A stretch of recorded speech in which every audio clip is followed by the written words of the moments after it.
Olá pessoal, eu sou a Ara, este é o meu canal, um canal sem canalice nem oportunismo. E no vídeo de hoje eu quero conversar com vocês sobre essa ferramenta que algumas mulheres têm utilizado no Brasil e fora do Brasil, com denúncias falsas, canalhas, oportunistas, manipuladas, forjadas contra alguns homens. Eu trago esse tema porque a gente viu aí a notícia de que o Daniel Alves teve a sua condenação anulada pelo Superior Tribunal lá de Catalunha. E também a gente viu ontem Otávio Mesquita com Juliana, o acusando, né? Juliana, ex-assistente do Danilo Gentili, que entrou com uma notícia crime, né? Lá no MP de São Paulo, acusando o Otávio de estupro. Aí tem esse caso do Daniel, o caso do Otávio com a Juliana, e meses atrás a gente teve também esse caso do ex-ministro Silvio de Almeida com a ONG Me Too e com a ministra Aniele, além de vários outros casos que nós temos de situações que sim, que a gente pode questionar algumas atitudes ou denúncias questionáveis de algumas mulheres contra homens, parece que só visa prejudicá-los. Então vamos lá. É importante dizer que aqui no Brasil nós temos desde 2006 a Lei Maria da Penha, que é uma lei que é muito importante, que é uma lei que foi criada, inclusive, em homenagem a uma mulher que sofria violência doméstica. E essa lei é importante porque coíbe, né? Além de coibir, tenta prevenir a violência doméstica contra as mulheres e também dá assistência ainda a essas mulheres vítimas de violência doméstica. Só que, infelizmente, algumas mulheres utilizam dessa lei ou têm utilizado dessa lei para vingança, oportunismo, canalice ou simplesmente porque querem prejudicar o homem. É por isso que eu não sou militante, eu não sou ativista, eu não serei militante e ativista por conta disso. Eu acho que a gente principalmente tem que entender a legislação para a gente poder discernir e se colocar de maneira técnica, mas também de maneira adequada no nosso melhor discernimento dentro da lógica. Não faz sentido que eu tenha que apoiar a mulher só porque eu sou mulher. Apoiar é uma coisa, na verdade vou até me corrigir, apoiar é uma coisa, mas concordar com tudo que a mulher faça, só porque eu sou mulher, eu vou concordar. Não faz sentido e eu não me prestarei a esse papel canalha, não me prestarei. Então, a gente vê que no caso do Daniel Alves, especificamente, teve anulação de uma condenação de 4 anos, que ele foi condenado a 4 anos e meio, só que ele foi condenado a 4 anos e meio, mas ele já estava preso mais ou menos 14 meses, ele ficou preso. Enquanto ele está preso, ou enquanto ele estava preso, aconteceram várias coisas. Por exemplo, ele teve que, inclusive, para conseguir essa atenuante na pena de 4 anos e meio, ele teve que pagar 1 milhão de euros à justiça espanhola, quase 6 milhões de reais, na verdade 6 milhões e alguma coisa, né? E ele teve que pagar a título de danos morais para a suposta vítima 150 mil euros, quase 900 mil reais. Só que quando ele faz esse depósito desse valor, a vítima não pega esse valor. Ela deixa porque vai que a justiça obrigue Daniel a pagar mais. Inclusive a advogada da suposta vítima, ela ficou arrasada quando Daniel, após pagar as multas, ele ter conseguido a prisão domiciliar. Parece que, né, tem que se vingar mesmo e não prestar na questão da atenção na questão das provas e nos autos. Aí o que acontece? Daniel faz esses depósitos, depois ele vai para a prisão domiciliar. A advogada do Daniel continua com recursos. Aí o Tribunal Superior de Catalunha aceita esse recurso e diz basicamente o seguinte: olha, não foi comprovado, a chave da decisão do Tribunal Superior de Catalunha é essa, é o que está posto lá no La Vanguardia, tá? Como vocês podem inclusive ver aqui. A chave dessa decisão é basicamente o tribunal questionando, colocando em xeque o que foi dito pela vítima.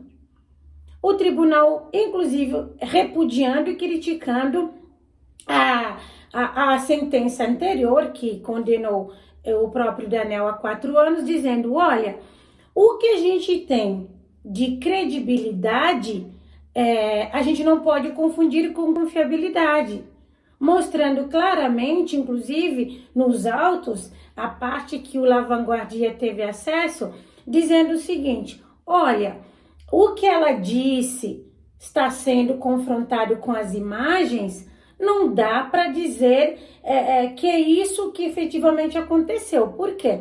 Ela diz que os amigos e as amigas estavam inseguras, estavam se sentindo coagidas, mas na imagem mostra elas felizes e bem livres, espontâneas, dançando com o Daniel. Então já tem um ponto aí. O tribunal vai além, fala, olha, o que ela diz que aconteceu no banheiro está confrontando com o que a gente tem de provas. E é importante que eu deixe aqui claro que eu não estou dizendo aqui que Daniel é inocente, até porque Daniel mudou a versão 4 vezes. Primeiro ele falou que não teve penetração, depois ele falou que teve, que não se lembrava, que foi só sexo oral, enfim. Mas a gente está analisando aqui, eu estou analisando aqui com vocês a questão da denunciação caluniosa, a questão de fraudar, de criar situações mentirosas. Porque a gente sabe que, pelo que tem posto de prova nesse processo do Daniel, os dois sim tiveram envolvimento íntimo. Agora a questão ela alegou violência sexual. Ela alegou que foi estuprada. Então essa alegação de estupro que a gente está olhando aqui. Então o tribunal diz, não, na verdade o que está posto aqui de provas parece que não houve forçação para penetração. E o tribunal diz, o que usou na sentença anterior para condenar Daniel, como por exemplo, um machucado no joelho da suposta vítima, o tribunal diz, esse machucado poderia ser por vários outros motivos naquele espaço pequeno que eles estavam tendo aquele tipo de intimidade. A vítima negou que tivesse feito sexo oral no Daniel. O tribunal diz que Daniel confirmou em um dos depoimentos e que foi encontrado fluidos que confirmassem isso, confrontando mais uma vez o que disse a vítima. E o tribunal diz também que quando a vítima mostra contradições, na primeira vez não foram contradições significativas e também que não foram contradições que demonstrasse que a vítima quisesse prejudicar o Daniel. Todavia, quando foi se analisar todo o contexto do que um disse e o outro disse, o tribunal viu que não, na verdade teve aí incongruências. Então, o tribunal diz que houve contradições, que houve imprecisão, né? Praticamente falando, houve mentiras.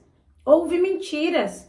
E se há mentira na questão da denúncia, ontem eu falei aqui para vocês, o ônus é de quem acusa, a prova, quem tem que provar a acusação é a suposta vítima, o tribunal falou, não, parece que aqui nesse caso, talvez, o Daniel, a gente tem que revogar, anular essa condenação. E foi o que o tribunal fez. Ainda cabe recurso de ambas as partes.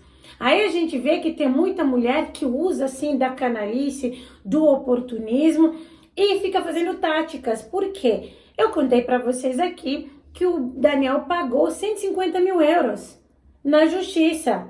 Só que a justiça falou, não, desses 150 mil, a gente vai deixar para título de indenização para ela, é 50 mil euros. Ela não pegou esse valor, porque ela pensou, claro, que ela ia conseguir mais valor, talvez, com essa questão. Agora, com essa anulação da condenação, o tribunal disse que esses 150 mil euros tem que voltar para o próprio Daniel Alves, ou seja, até o recurso que ela pode fazer, ou o Daniel pode fazer, ela vai ficar sem direito à indenização, porque esse dinheiro tem que voltar para o Daniel.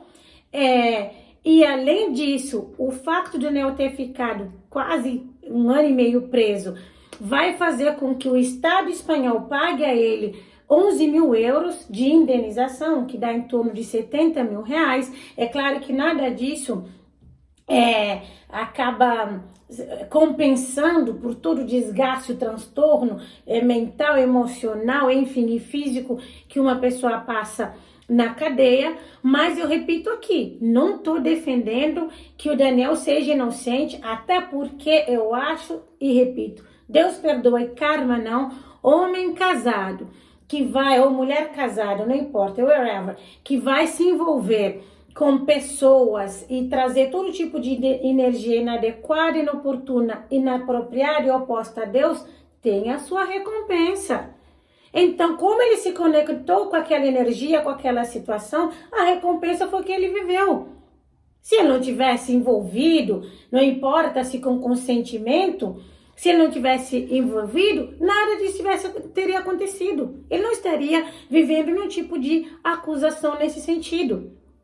Mas, como esse vídeo é especificamente para a gente analisar como muitas mulheres utilizam da canalice, do oportunismo para acusar homens, eu vou mais longe falando assim. Aqui no Brasil a gente viu a Paquita da Xuxa se automutilar para prejudicar um ex ou um marido. Se automutilou.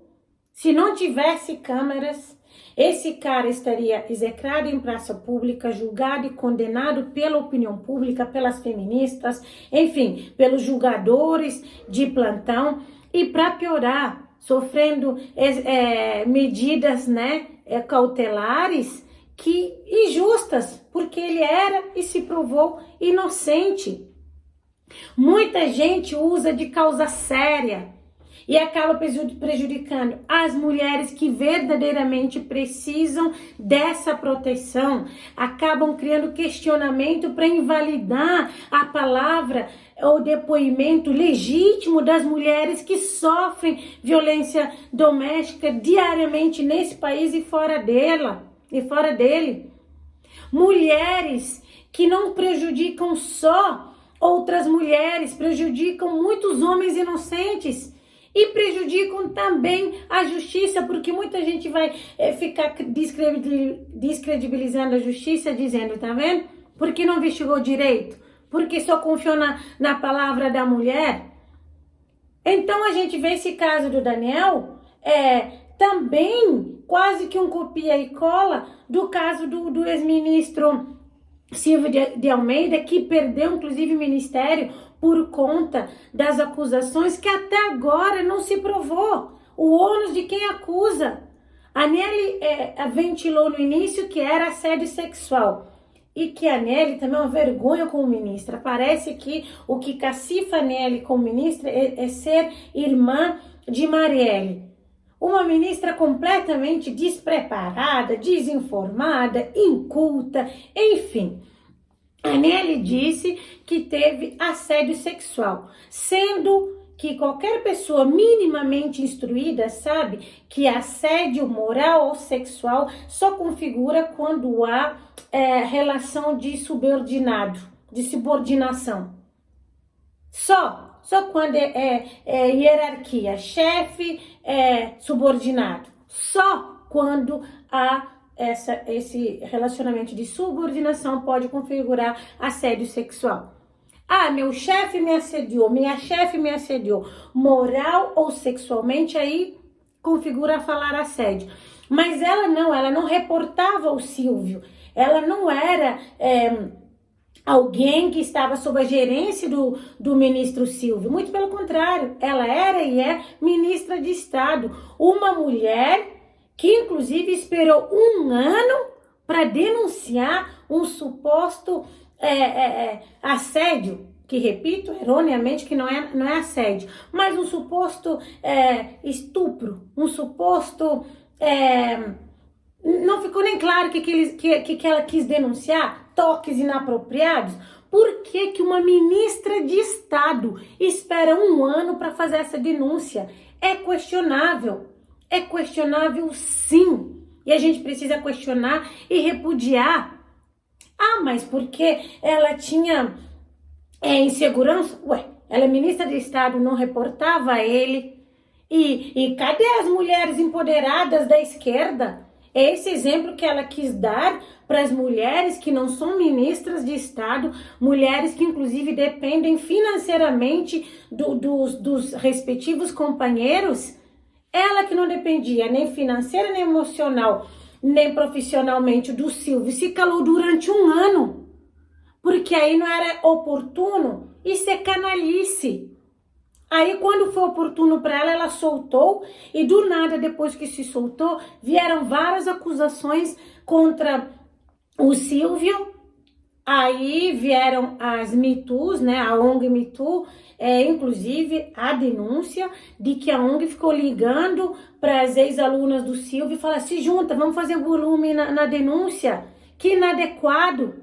E para piorar, só depois da denúncia da Aniele, vieram outras mulheres denunciar o Silvio porque não denunciaram antes. A Comissão de Ética da Presidência, da Comissão de Ética Pública, já arquivou algumas denúncias com relação ao Silvio, não exatamente com relação a essa questão da Aniele, mas essa questão da Aniele ainda não aprova. Mas o cara foi linchado. As mexeu com uma, mexeu com todas, elas largaram a mão da esposa do Silvio, uma mulher que estava no puerpério. Ninguém se importou que essa mulher tinha acabado de dar à luz. Entendeu? Jogaram os leões para servir aquilo, os interesses políticos, ou sei lá, que nortearam talvez essa suposta acusação, porque ainda não provaram nada. Eu vou mais longe. Porque a ONG Me Too, que o Silvio, inclusive, acusa de várias outras coisas escusas, que o Silvio, inclusive, diz que estão fazendo essa canalice com ele, querendo queimar e prejudicar a imagem dele pública, porque ele não cedeu alguns interesses escusos enquanto ministro, que a ONG Me Too pressionou. E Silvio diz, inclusive, abriu uma notícia crime, né? E a ONG corre. Desde setembro do ano passado, a ONG correndo. O oficial de justiça não consegue notificar o representante legal da ONG. Ué, não acusou ele? Por que não recebe notificação? E para você aí que não sabe, se a pessoa não é notificada, se você não recebe notificação, você não tem ciência que está sendo processado, o processo não anda, o processo empaca. Isso também é canalice. Por quê? Por que não recebe a notificação? Aí quando a CNN entra em contato com a Me Too, a ONG diz: não, a gente não recebeu notificação nenhuma, a gente nem sabia que o Silvio está processando a gente. Ué, dá endereço para receber o oficial de justiça, porque lá nos autos consta lá que o oficial não está encontrando o representante legal da ONG. Quando vai no endereço, diz que mudou para outro endereço incerto. Aí o cara fica publicamente julgado e condenado sem que tenha um processo legal, porque tudo se politiza nesse país. Tudo vira questão política. Tudo vira questão política.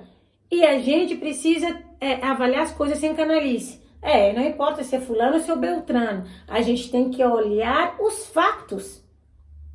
E nessa questão com relação a Otávio Mesquita, a gente vê a mesma coisa. duas pessoas que desde 2016 faziam brincadeiras ou fizeram especificamente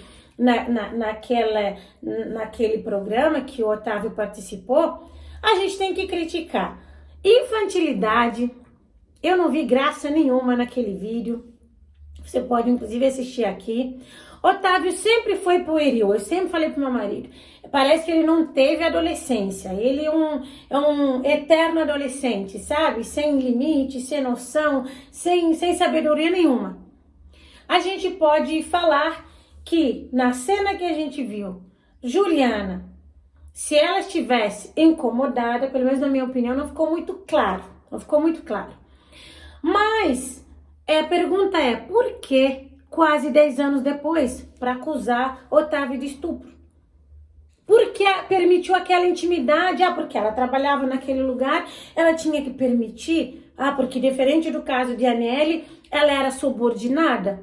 Mas nós temos vídeos dela pegando a bunda do Danilo Gentil. Assista aqui. Rindo, sabe? Intimidades. Então, peraí. Adulto, quando permite, né? Quando consente, depois não pode alegar crime. A pessoa não pode consentir um relacionamento amoroso, depois falou, não, na verdade foi forçado. A pessoa não pode consentir brincadeiras inadequadas para depois dizer que não, que sofreu estupro. É tudo canalice, porque agora que ela foi demitida, depois, né, que foi demitida, ela traz isso à tona. É muita canalice. É por isso que eu não milito e não sou ativista. E não é só ela. Eu já falei aqui para vocês há muitos anos. O rapaz que trabalhava na Globo, que depois pegou aquele vídeo do William Wack e trouxe ao público, o vídeo onde o William Wack fala, isso é coisa de preto. Ele guardou esse vídeo 1 ano. Fez igual a Aniele. Só depois que a Globo o demitiu, ele trouxe esse vídeo ao público para falar, olha gente, irmãos pretos, olha, chamou a gente ofendeu a gente falando que isso é coisa de preto. Repudiei naquela época, eu repudiei agora. Canalhas. E não me venham falar, mas é porque ele estava preservando o emprego dele. Então, canalha. Eu sou mulher negra, não nasci nesse país, nunca me prestei a canalice nenhuma para estar nos empregos. Nunca. E olha que eu não sou ativista nem militante. Quando eu trabalhava na SAP Brasil, uma das maiores multinacionais de tecnologias do mundo, lá em 2016, 2017, numa torre linda lá em Rocha Verá, em Morumbi, quando eu era do legal, do jurídico, eu nunca me permiti nas reuniões com os advogados sêniores ser silenciada, ser calada, ser humilhada. Olha que eu já escutei na reunião, estagiário, assistente aqui não tem voz. Eu falava.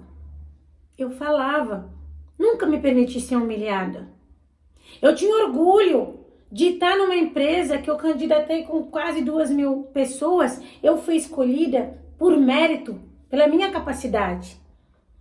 Eu fiquei muito feliz de estar numa empresa onde pela primeira vez na vida aqui no Brasil eu fui entrevistada somente em inglês por vários advogados sêniores. E foi aí que eu cavei a minha vaga. Mas no decorrer, salário bom, benefícios bons. No decorrer, eu comecei a ver que estava utilizando o ser negra, poliglota, instruída, culta, enfim, como marketing. Isso começou a me incomodar. Porque eu não sou canalha. E quando eu entrei na SAP, eu estava no meu primeiro semestre de Direito. Eu fui contratada, eu estava o quê? No 6º mês do curso. Eu estava indo para 2º semestre quando eu fui contratada. Então, para mim, era um motivo de orgulho, que eu falei, nossa, eu estou começando direito agora, consegui uma vaga numa multinacional por meu mérito. Eu não queria, e eu não deixaria ninguém tirar aquilo de mim, no sentido, vamos utilizar você como marketing da empresa. Inclusive, quem está aqui comigo há mais tempo sabe que a reportagem que eu fiz na Globo, vocês podem ver aqui, foi quando eu estava na SAP Brasil. Só que ainda assim, eu nunca permiti ser canalha. Quando eu vi, era por marketing de agenda woke, diversidade e inclusão, que eu acho válido, mas que eu não acho que eu entrei lá na empresa para marketing empresarial. Pedi para sair, eu pedi demissão. A mesma coisa na Stone.